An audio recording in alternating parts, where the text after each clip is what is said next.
सोचो, आप किसी बस में जा रहे हो और अचानक से ही एक ट्रेन आकर आपकी बस को ही ठोक दे और वहीं पर आपकी मौत हो जाए तो क्या होगा। खत्म। गया। हारुतो को मरने से पहले सिर्फ इतना याद था कि उसने अपने प्यार से एक वादा किया था कि वो हमेशा उसके साथ रहेगा। अब हारुतो जब उठता है तो उसे पता चलता है कि उसका नाम अब हारुतो नहीं रहा, उसका नाम अब रियो है। और भगवान ने उसे इतनी ज्यादा ताकत दी है कि उसकी ताकत अभी 100 गुना ज्यादा है। अब उसे ये समझ नहीं आ रहा था कि वो अभी भी हारुतो है जो कि जापान में रहता था या ये रियलिटी है। अब उतने में ही दो तीन लोग कमरे में आते हैं, वो खाना लेकर आते हैं और हारुतो को रियो कहकर पुकारते हैं। वो खाना खा तो रहे थे लेकिन रियो को कुछ भी नहीं देते, बल्कि उससे कहते हैं कि उसके शरीर से काफी बदबू आ रही है और उसे बाहर जाने के लिए कहते हैं। अब भूखा रियो आसपास खाना ढूंढता है तो उसे बेरिस मिलती है जिसे वो खाने लगता है। अब खाते खाते उसको याद आता है कि वो 20 साल का एक लड़का था जो कि जापान में रहता था। लेकिन हारुतो सोचता है कि नहीं, अभी ये रियलिटी है, वो सब एक सपना था। मैं अभी एक गरीब बच्चा हूँ जिसे सरवाइव करने के लिए कुछ तो करना पड़ेगा। अब अपने आप को रियो बताकर वो सोचता है कि मैं अपनी माँ का बदला जरूर लूंगा जिसको किसी ने मार दिया था। उसे इस जन्म की सारी मेमोरीज याद आती है कि कैसे वो अपनी माँ के साथ रहा करता था, जहाँ पर उसकी मदर ने कहा था कि वो लोग ऐसी जगह से है जहाँ पर सबके काले बाल थे। अब वो अपने ख्यालों से बाहर आता है जब वो देखता है कि सामने 4 लोग सफेद कलर के ड्रेस में उसके सामने खड़े हैं, जो पूछ रहे थे कि क्या रियो ने किसी ऐसी लड़की को देखा है जिसके पर्पल हेयर है। उनमें से एक सफेद बालों वाली लड़की अपना नाम सिलिया बताती है और मैजिक से कुछ स्पेल करती है। तब वो नोटिस करती है कि रियो के अंदर बहुत सारा मैजिक पावर था। अब हारुतो ने तो मना कर दिया था कि उसने किसी भी लड़की को नहीं देखा, लेकिन फिर भी सेलिया उसे पैसों से भरा बैग देती है और थैंक यू कहकर चली जाती है। अब जो पैसे मिले थे उसे छुपा के रियो भागने लगता है। वैसे हारुतो और रियो दोनों एक ही है तो अब से इसे रियो बुलाएंगे। तो वो पैसा लेकर भाग ही रहा था कि तभी किसी मास्क मैन ने उस पर हमला कर दिया और उसकी जेब में से वो पैसे गिरने लगते हैं। अब वो असैसिन वापस हमला करने ही वाला था, लेकिन अचानक से टाइम स्टॉप हो जाता है और एक पिंक हेयर गर्ल आयशा नाम की एक लड़की उसके पास आती है। वो उसके गालों को पकड़ती है और उसे सिखाती है कि मैजिक को कैसे यूज करना है। रियो अपने आसपास मैजिकल ऑरा को महसूस करता है और उसे अपने पिछले जन्म की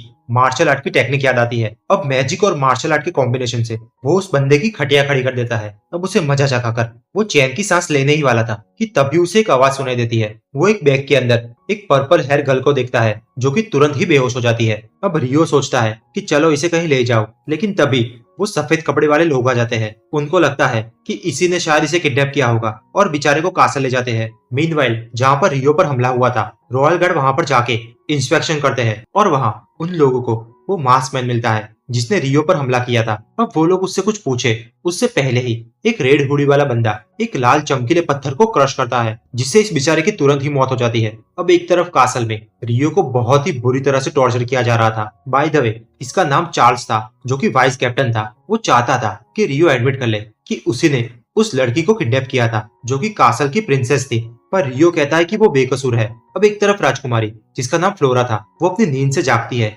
सेलिया और वेनेसा उसे बताते हैं कि उसके साथ हुआ क्या था, लेकिन तुरंत राजकुमारी कहती है कि उसे रियो से मिलना है। तो ये लोग राजकुमारी को रियो के पास लाते हैं जहाँ पर वो रियो को देखकर शॉक ही हो जाते हैं। तभी फ्लोरा कहती है कि ये लड़का तो मासूम है, बल्कि इसी ने उसकी जान बचाई थी, और तुरंत ही रियो को छोड़ने के लिए कहती है और अपनी स्पेशल मैजिक एबिलिटी से रियो के वुंड्स को हील करती है। अब रियो जब बेहोशी से उठता है तो सिलिया उसे माफी मांगती है और बताती है कि राजा तुम्हें थैंक यू कहना चाहते हैं क्योंकि तुमने राजकुमारी को बचाया है। अब रॉयल थ्रोन रूम में हम राजा, रानी और उनकी 2 बेटियों को देखते हैं जो कि फ्लोरा और क्रिस्टीना थी। थोड़ी देर बाद वहाँ पर रियो को लाया जाता है जो कि अभी काफी अच्छा लग रहा था। राजा सबके सामने उसे थैंक यू कहता है और उसका आभार व्यक्त करने के लिए उसे बेल्ट्रन रॉयल एकेडमी में इनविटेशन देता है। रियो ये ऑफर स्वीकारता है और प्राइमरी स्कूल में दाखिला लेता है। अब सेलिया जो कि वहाँ की टीचर थी वो रियो को दूसरे क्लास स्टूडेंट से मिलवाती है। रियो तुरंत ही वहाँ पर अकेला महसूस करता है क्योंकि वहाँ के नोबल्स उसका तुरंत ही मजाक उड़ाने लग गए थे। अब बाद में रियो सेलिया से मिलने जाता है क्योंकि उसे पढ़ना और लिखना भी नहीं आता था क्योंकि यहाँ की भाषा अलग थी। सेलिया वहाँ पर बताती है कि वो बस 12 साल की है लेकिन वो इतनी जीनियस है कि अभी से टीचर बन गई है। अब रियो को सिखाते वक्त सेलिया नोटिस करती है कि वो काफी मास्टर है, उसने सारे के सारे आंसर सही दिए थे। वो रियो को बताती है कि तुमसे पहले बस प्रिंसेस क्रिस्टीना के ही इतने ज्यादा मार्क्स आए थे। अब लेसन के बाद सेलिया उसे कुछ नॉवेल पढ़ने के लिए भी देती है। अब थोड़ी देर बाद रियो के क्लासमेट स्वॉर्ड फाइटिंग सीख रहे थे जहाँ पर रियो अपना मार्शल आर्ट का नॉलेज यूज करता है जो कि उसने पिछले जन्म में सीखा था, जिससे टीचर भी काफी खुश होते हैं। वो इतने ज्यादा इंप्रेस होते हैं कि उसे रॉयल नाइट बनने की ऑफर देते हैं, लेकिन रियो बड़ी ही विनम्रता से उन्हें मना करता है। अब धीरे धीरे उसे अपने पिछले जन्म की याद आती है, जिसमें वो अपने बचपन की दोस्त मियारू को भी याद करता है, लेकिन तुरंत ही वो डिसाइड करता है कि वो सब हारुतो की प्रॉब्लम थी, अभी मेरी जिंदगी अलग है। अब 5 सालों के बाद रियो को बेल्ट्रन रॉयल एकेडमी में एक टूर्नामेंट में सिलेक्ट किया गया था, लेकिन इसकी वजह से एल्फोंस नाम का एक नोबल काफी गुस्सा हो गया था, जो कि कहता है कि ऐसे गरीब गवार को ऐसा भारी चांस नहीं देना चाहिए। अब स्कूल के अंदर रियो सिलिया से मिलता है, जहाँ पर सिलिया उसकी तारीफ करती है कि ये 5 सालों में रियो ने काफी डेवलपमेंट किया है। जहाँ पर रियो थोड़ा मजाक में कहता है कि वो तो 5 साल में बिल्कुल भी नहीं बदली, अब वो चाय शाय पीते हैं। और बाद में रियो कहता है कि वो अपने पुराने घर जाना चाहता है, जो कि यागुमा रीजियन में है, और वैसे भी यहाँ पर बाकी के स्टूडेंट उसे ज्यादा पसंद नहीं करते। अब थोड़ी देर बाद टूर्नामेंट स्टार्ट होती है, जहाँ पर आल्फ्रेड नाम का रेफरी पहली मैच को स्टार्ट करता है। पहले ही मैच रियो की होने वाली थी, और आपको पता है उसके सामने कौन था? वही चार्ल्स, जिसने 5 साल पहले रियो को काफी टॉर्चर किया था। चार्ल्स उसे चिढ़ाने की कोशिश करता है, लेकिन रियो पहले से प्रिपेयर था। अब उन दोनों की फाइट स्टार्ट होती है, जिसमें वो दोनों अपनी वुडन स्वॉर्ड से लड़ते हैं, और जितने भी स्किल्स आती थी वो सारी यूज करते हैं। रियो काफी अच्छे से उसके हमले को रोक रहा था, जिससे चार्ल्स काफी गुस्सा होता है, लेकिन रियो अपनी काबिलियत से उसके हाथ से तलवार उड़ा देता है, जिससे चार्ल्स हार जाता है और काफी निराश होकर वहां से चला जाता है। अब उसी रात चार्ल्स किसी नीले बाल वाले व्यक्ति से बातचीत कर रहा था, जो कि प्रॉक्सिया एम्पायर से था। चार्ल्स उसे बताता है कि जब 5 साल पहले फ्लोरा का किडनैप हुआ था, तब रियो भी इन्वॉल्व था। तब अगले दिन सिलिया क्लास को मैजिक सिखा रही थी, जहाँ पर बाकी बच्चे रियो को चिढ़ाकर कहते हैं कि सब मैजिक कर सकते हैं, बस रियो ही नहीं कर सकता।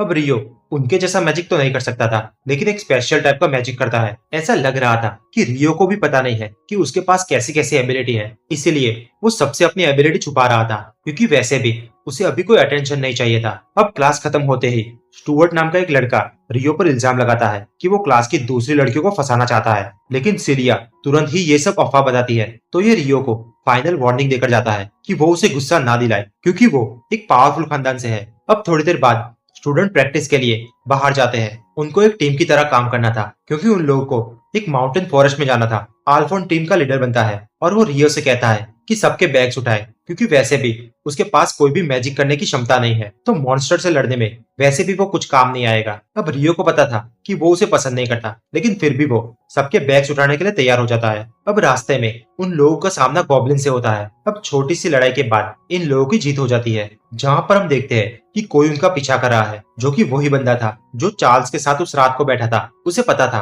कि रियो कोई स्पेशल बंदा है और उसके पास कोई स्पेशल मैजिक है। अब बाद में हम देखते हैं कि स्टूडेंट चलते चलते किसी खाई के पास आकर रुकते हैं, जहाँ पर उन लोगों पर और हमला कर देते हैं। जब स्टुअर्ट एक भाले से इंजर होता है, तो थोड़ा पीछे हटने के कारण वो गलती से फ्लोरा को पुश कर देता है, लेकिन रियो तुरंत ही जंप कर उसे बचा लेता है। वो फ्लोरा को ऊपर फेंकता है, लेकिन बेचारा खुद गिर जाता है। ऊपर आल्फ्रॉन उस ऑर्स को हरा देता है, और स्टूडेंट्स स्टुअर्ट से पूछते हैं कि फ्लोरा कैसे गिरी, तो वो कहता है कि रियो ने उसे धक्का दिया था। लेकिन फ्लोरा तुरंत ही कहती है कि ऐसा नहीं था, पर वो कुछ बोले उससे पहले ही एक बड़ा सा मॉन्स्टर उन पर हमला करता है।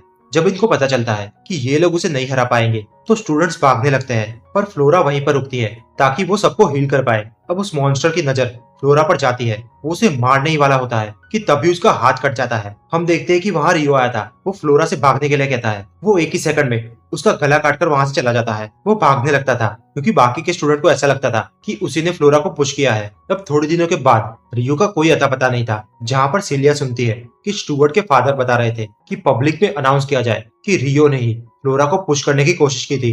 हालांकि उन्हें पता था कि वो स्टुअर्ट ने किया था। अब रात में रियो सिलिया से मिलने आता है। वो उसे जिंदा देखकर खुश होती है और ड्यूक के प्लॉट के बारे में बताती है, लेकिन रियो कहता है कि कोई बात नहीं, वैसे भी मेरी बात कोई नहीं सुनेगा। वो बताता है कि वैसे भी मैं ये सब छोड़कर जा रहा हूँ, मैं अपने घर यागुमा रीजन जाना चाहता हूँ। वो सेलिया से प्रॉमिस करता है कि हम दोबारा जरूर मिलेंगे।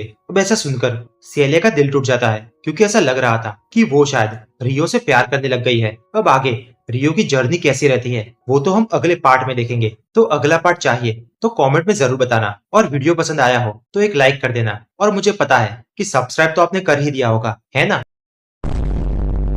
चलो, थैंक यू सो मच। मिलते हैं अगले वीडियो में। Bye bye bye bye bye bye.